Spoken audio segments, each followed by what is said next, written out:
ಆದ್ದರಿಂದ ಡ್ರಗ್ಸ್ ಸಾಗಾಟ ಕರ್ನಾಟಕ ರಾಜ್ಯ ಸರ್ಕಾರದ ರಕ್ಷಣೆಯಲ್ಲೇ ನಡೀತಾ ಇತ್ತೇನೋ ಅಂತ ಅನ್ನಿಸ್ತಾ ಇದೆ ನಮಗೆ.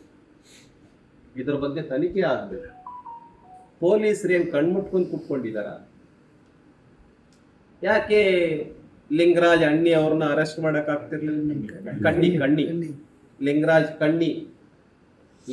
ಕಣ್ಣಿನ ಲಿಂಗರಾಜ್ ಕಣ್ಣುನ ಪೊಲೀಸರಿಗೆ ಕಣ್ಣಿರ್ಲಿಲ್ವಾ? ಮಂತ್ರಿಗಳಿಗೆ ಕಿವಿ ಇರ್ಲಿಲ್ವಾ? ಬುದ್ಧಿ ಇರ್ಲಿಲ್ವಾ? ಎಲ್ಲ ಭ್ರಮಣೆ ಆಗ್ಬಿಟ್ಟಿದ್ಯಾ? ಏನೇನು ಎಲ್ಲ ದಂಧೆಗಳು ರಾಜ್ಯದಲ್ಲಿ ಇದಾವೆ ಅವೆಲ್ಲ ದಂಧೆಗಳು ಕಲ್ಯಾಣ ಕರ್ನಾಟಕದಲ್ಲಿ ನಡೀತಾ ಇದ್ದಾವೆ. ಯಾಕೆ ಅಂದ್ರೆ ಅವರಿಗೆ ರಕ್ಷಣೆ. ಮರಣ ದಂಧೆ ನಡೀತಾ ಇದೆ, ಭ್ರಷ್ಟಾಚಾರ ನಡೀತಾ ಇದೆ, ಡ್ರಗ್ಸ್ ದಂಧೆ ನಡೀತಾ ಇದೆ, ಹಗಲೊತ್ತಿನಲ್ಲಿ ರಾಬರಿ ಆಗ್ತಾ ಇದೆ, ಗೋಲ್ಡ್ ಕದ್ಕೊಂಡು ಹೋಗ್ತಾ ಇದ್ದಾರೆ, ಪಿಸ್ತೂಲನ್ನ ತೋರಿಸಿ ಎದುರಿಸಿ ಕದ್ಕೊಂಡು ಹೋಗ್ತಾ ಇದ್ದಾರೆ. ಏನ್ ನಡೀತಾ ಇದೆ? ಹಾಗಾಗಿ ಕರ್ನಾಟಕ ರಾಜ್ಯ ಅಂತಕ್ಕಂಥದ್ದು ಒಂದು ಅರಾಜಕತೆಯ ಕೇಂದ್ರ ಆಗ್ಬಿಟ್ಟು, ಲೈಕ್ ಪಾಕಿಸ್ತಾನ. ಹೇಗೆ ಪಾಕಿಸ್ತಾನದಲ್ಲಿ ಅರಾಜಕತೆ ನಡೀತಾ ಇದೆ, ಹಂಗೆ ಕರ್ನಾಟಕ ರಾಜ್ಯದಲ್ಲಿ ಅರಾಜಕತೆ ಇದೆ. ಸುಮ್ಮನೆ ಭಾಷಣ, ಬೌದ್ಧಿಕ್ ಹಂಗಾಗಬೇಕು ಹಿಂಗಾಗಬೇಕು ಅಂತ ಹೇಳೋದು. ರೈತರು ಸಾಯ್ತಾ ಇದ್ದಾರೆ.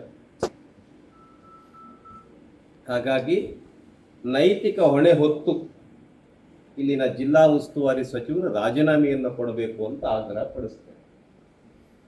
ಇವೆಲ್ಲವೂ ನಡೀತಾ ಇದೆ. ಏನ್ ಮಾಡ್ತಾ ಇದ್ದೀರಿ? ಹಾಗಾಗಿ ಜಿಲ್ಲಾ ಉಸ್ತುವಾರಿ ಸಚಿವರು ರಾಜೀನಾಮೆಯನ್ನು ಕೊಡಬೇಕು ಅಂತ ನಾನು ಈ ಸಂದರ್ಭದಲ್ಲಿ ಆಗ್ರಹ ಪಡಿಸ್ತೇನೆ.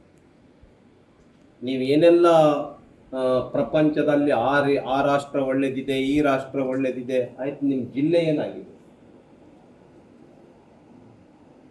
ಹಾಗಾಗಿ ಜಿಲ್ಲಾ ಉಸ್ತುವಾರಿ ಸಚಿವರು ರಾಜೀನಾಮೆಯನ್ನು ಕೊಡಬೇಕು ಅಂತೇಳಿ ಆಗ್ರಹ ಪಡಿಸ್ತೀನಿ. ಬೇರೆಯವ್ರು ಯಾರೂ ಇಲ್ಲ, ಈ ಜಿಲ್ಲೆಯ ಶಾಸಕರೇ ಹೇಳ್ತಾ ಇದ್ದಾರೆ ಈ ರಾಜ್ಯದಲ್ಲಿ ಅಭಿವೃದ್ಧಿ ಇಲ್ಲ. ಬಹಳ ಹೆಮ್ಮೆ ಅನ್ಸುತ್ತೆ. ಪಾಪ ಧೈರ್ಯ ಮಾಡಿ ಶಾಸಕರು ಮಾತಾಡ್ತಾ ಇದ್ದಾರೆ, ಖುಷಿ ಅನ್ಸುತ್ತೆ. ಮನೆ ತೆಗೆದುಕೊಳ್ಳಕ್ಕೆ ಲಂಚ ಕೊಡಬೇಕಾಗಿದೆ. ಮನೆ ತೆಗೆದುಕೊಳ್ಬೇಕು ಅಂತಂದ್ರೆ ಲಂಚ ಕೊಡಬೇಕಾಗಿದೆ. ಸಿದ್ದರಾಮಯ್ಯ ಅವರು ಏನ್ ಮಾಡಿದ್ರು? ಯಾರೋ ಕೆಂಪಯ್ಯ ಅನ್ನೋ ಅಂತವ್ರು ಒಬ್ರು ಕಾಂಟ್ರಾಕ್ಟ್ರು ಕೇಂದ್ರ ಸರ್ಕಾರಕ್ಕೆ ಪ್ರಧಾನಮಂತ್ರಿಗಳಿಗೆ ಪತ್ರ ಬರೆದಿದ್ದಕ್ಕೋಸ್ಕರ ಮುಖ್ಯಮಂತ್ರಿಗೆ ರಾಜೀನಾಮೆಯನ್ನು ಕೊಟ್ಟರು. ನಿಮ್ ಶಾಸಕರೇ ಹೇಳ್ತಾ ಇದ್ದಾರಲ್ಲ, ಕೊಡಿ ರಾಜೀನಾಮೆ. ನಿಮ್ ಶಾಸಕರೇ ಹೇಳ್ತಾರೆ, ಒಬ್ರ ಇಬ್ರ 3 ಜನನ 5 ಜನನ 10 ಜನನ ನಿಮಗೆ ದಮ್ಮಿದ್ರೆ, ಮಾನ್ಯ ಸಿದ್ದರಾಮಯ್ಯ ಅವರಿಗೆ, ಮಾನ್ಯ DK ಶಿವಕುಮಾರ್ ಅವರಿಗೆ ಏನಾರು ಸ್ವಲ್ಪ ಕಳಕಳಿ ಇದ್ರೆ, ಏನಾರು ಒಂದು ಸ್ವಲ್ಪ ಕರ್ನಾಟಕ ರಾಜ್ಯದಲ್ಲಿ ಒಳ್ಳೇದಾಗಬೇಕು ಅನ್ನುವಂಥ ಒಂದು ಅಭಿಮಾನ ಇದ್ರೆ, ಶಾಸಕರ ಅಹವಾಲುಗಳನ್ನು ಎಲ್ಲ ಬಹಿರಂಗಪಡಿಸ್ಬಿಡಿ. ನಾನು ಹೌದು ಅಂತೀನಿ. ಸಾರ್ವಜನಿಕವಾಗಿ 1,00,000 ಜನಕ್ಕೆ ಸೇರಿಸಿ ನಾನು ಸಿದ್ದರಾಮಯ್ಯ ಅವರಿಗೆ ನಾವೇ BJPಯಿಂದ ಸನ್ಮಾನ ಮಾಡ್ತೀವಿ. ಏನಂತ? ಯಾವ್ಯಾವ ಶಾಸಕರು ಅಹವಾಲುಗಳನ್ನು ಕೊಟ್ಟಿದ್ರೆ ಎಲ್ಲವನ್ನು ಬಹಿರಂಗಪಡಿಸ್ಬಿಡಿ. ನಿಮ್ಮ ಸರ್ಕಾರದ ಬಗ್ಗೆ ಯಾರ್ಯಾರು ಏನೇನು ಹೇಳಿದಾರೆ ಗೊತ್ತಾಗಲಿ. ಈ ಕೆಲಸವನ್ನು ಮಾಡಿ. ಯಾವ ಮಂತ್ರಿ ಬಗ್ಗೆ ಏನು ಹೇಳಿದ್ದಾರೆ ಗೊತ್ತಾಗ್ಲಿ ಜನಕ್ಕೆ. ಎಲ್ಲವನ್ನು ಬಹಿರಂಗಪಡಿಸಿ.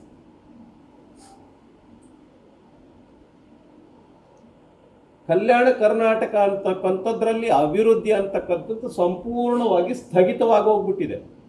ಭ್ರಷ್ಟಾಚಾರ ತಾಂಡವವಾಡ್ತಾ ಇದೆ.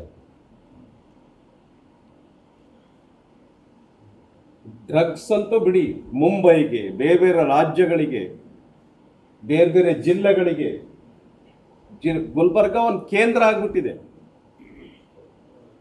ಬ್ಯಾಂಡ್ ಡ್ರಗ್ ಸಾಗಾಟ ಆಗ್ತಾ ಇದೆ. ಲಕ್ಷಾಂತರ ರೂಪಾಯಿ ಮಾಲ್ ಸಿಗ್ತಾ ಇದೆ. 120 ಬಾಟ್ಲ್ ಸಿಕ್ಕಿದೆ.